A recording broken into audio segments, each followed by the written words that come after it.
You know, Mike, we have a lot of questions from folks about what is actually rhythm and timing in the golf swing. Is there any way that we can describe that for someone where they would understand that and make it kind of simple? Absolutely. Rhythm and timing in the swing. Okay, rhythm is more to do with the musical to and fro motion that we have in the golf swing. It's it has a beat to it. You've seen metronomes that musicians use to improve their rhythm in terms of playing musical instruments. Same thing with a golf swing. So the rhythm in the swing has to do with the rhythm, the to and fro motion of the swing. Timing, on the other hand, has to do with when different parts of our body are firing or engaging as far as that rhythm goes. For instance, what we talk about in the swing, Todd and I work with folks quite a bit when we're in the physical dimension as far as the upper swing component, the shoulders, arms, and hands, the torso, which contains our spine, and the lower swing component. Keeping it as simple as we can.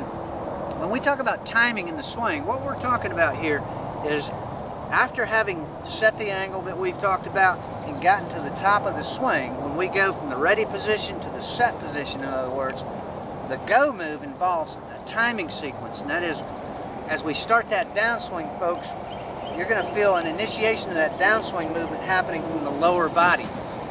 There's going to be a downward movement into that left knee.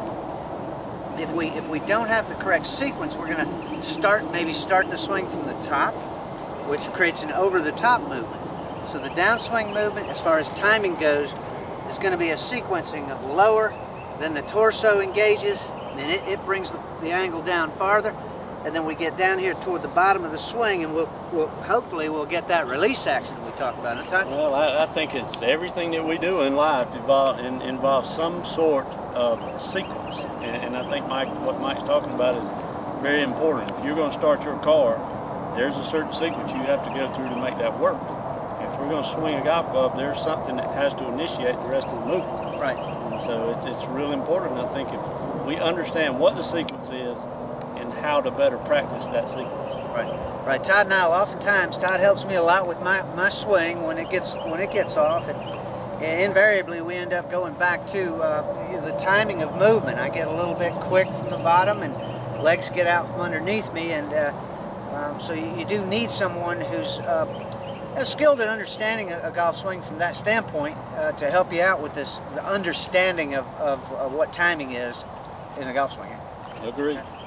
Good deal. Thanks a lot.